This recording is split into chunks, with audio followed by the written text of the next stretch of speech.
எனக்கு டெய்லி இந்த கோழிகளுக்கு காலையிலேயும் சாயங்காலமும் தீனி வைக்கிறதுல எனக்கு அவ்வளோ ஒரு சந்தோஷமாக இருக்கும். அது ஏன் தெரியாது. இங்கே அந்த கோழி கூண்டில் வந்து கொஞ்சம் நேரம் இந்த கோழிகளை பார்த்துட்டு இதில் தீனி வச்சுட்டு இருந்தோன்னா எனக்கு டைம் போகிறதே தெரியாது. எனக்கு மனசில் அவ்வளோ ஒரு சந்தோஷமாக இருக்கும். ஆனால் என் சின்ன பையன் பண்ணுற சேட்டையை பாருங்களேன்.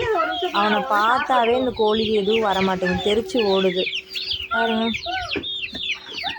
எல்லாம் ஓடி போயிடுச்சு.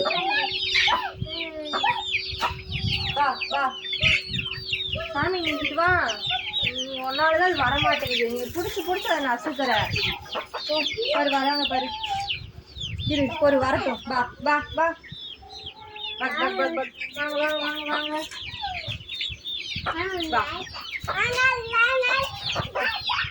பார்த்தாலே வர மாட்டேங்குது, சும்மா இருக்க மாட்டேங்குது சாமி.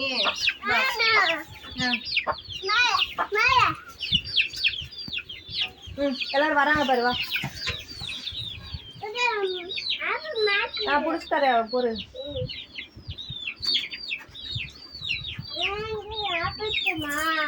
சாப்பிட்டோம். எங்க மற்றவங்களாம் காணோம்.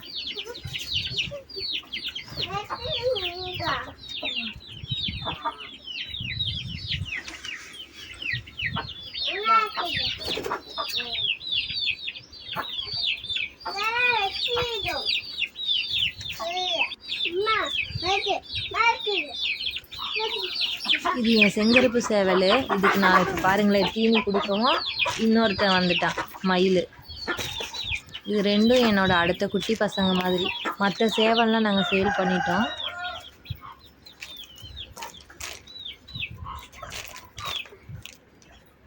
பாருங்களேன் செங்கருப்புக்கு நான் கொடுக்குறேன்னு சொல்லிட்டு மயில் எங்கேருந்து வந்துச்சுன்னே தெரியல, ஓடி வந்து அதுவும் என் கையில் வந்து தீனி வாங்குது.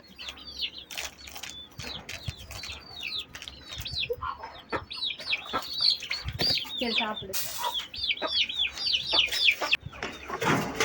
ஓய் வெள்ளச்சி, நான் தான். ஏன் கத்துறேன்?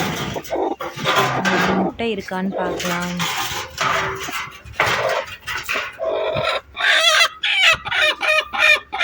முட்டை இருக்க மாதிரி தெரியலையே.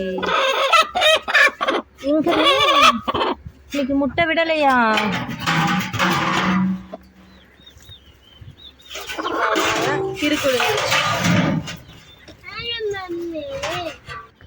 நல்லாவே கிறுக்கு விழுந்துருச்சு. நாளைக்கு அடை வைக்க வேண்டியதான். இங்கே பாருங்களேன், இது என் மயில். மயில் எங்கடி ஓடி ஓடி போகிறேன்? சாரி, எங்கடா ஓடி ஓடி போகிறேன்? எல்லாம் வந்துட்டிங்களா? இப்போ தான் ஒவ்வொருத்தவங்களா வந்துட்டுருக்காங்க மேய போன